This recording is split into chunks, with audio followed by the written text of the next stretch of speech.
காதல் என்ற ஒன்று அது கடவுள் போல உணரத்தானே முடியும், அதில் உருவம் இல்லை.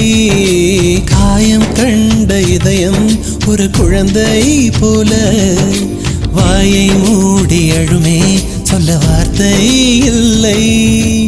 அன்பே உன் புன்னகை எல்லாம் அடி நெஞ்சில் சேமித்தேன். கண்ணே உன் புன்னகை எல்லாம் கண்ணீராய் உருகியதே. வெள்ளை சிரிப்புகள் உன் தவறா, அதில் கொள்ளை போனது என் தவறா? பிரிந்து சென்றது உன் தவறா, நான் புரிந்து கொண்டது என் தவறா? ஆண் கண்ணீர் பருகும் பெண்ணின் இதயம் சதையல்ல கல்லின் சுவரா? கவிதை பாடின கண்கள், காதல் பேசின கைகள், கடைசியில் எல்லாம் பொய்கள். என் பிஞ்சு நெஞ்சு தாங்குமா?